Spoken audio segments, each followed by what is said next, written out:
Allahu Akbar, Allahu Akbar, Allahu Akbar. La ilaha illallah, Allahu Akbar, Allahu Akbar, walillahil hamd.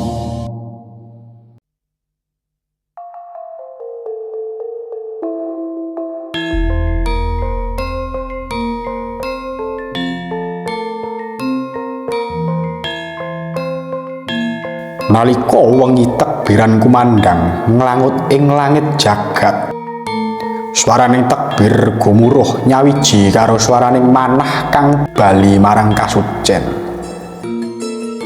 Dina iki dudu mung dina kebungahan, ananging uga dina pengiling-iling tumrap manungsa supaya bali marang fitrah sejatine. Ing swasana suci iki kula nyandra lan mbabar pusaka keris panji paniwen tinatah emas kanthi pamor pedharingan kebak.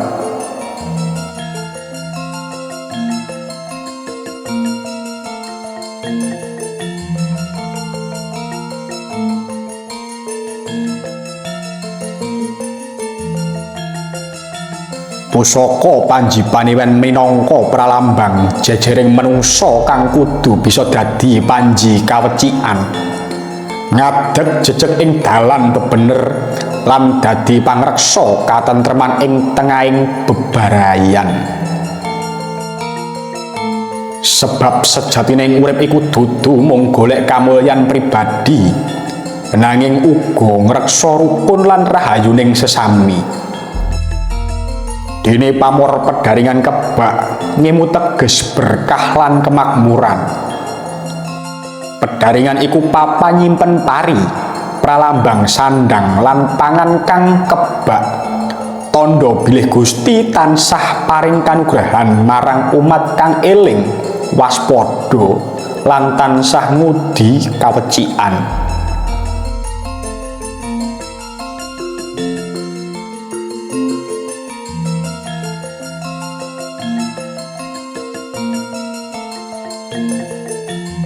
Tinatah emas ing bilah pusaka nglambangake budi kang luhur lan ati kang resik. Amarga kaya pusaka kang kinrawat lan kinurmatan, mengkono uga manah manungsa kudu tansah diresiki saka rasa sengit, dumeh lan angkara murka.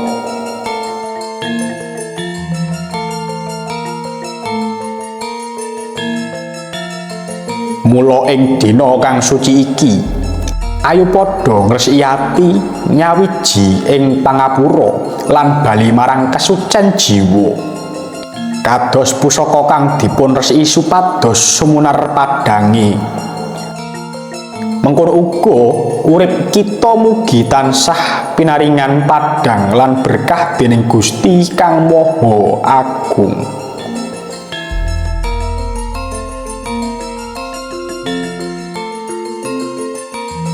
Sugeng Riyadi minal aidin wal faidin, nyuwun pangapunten lahir lan batin.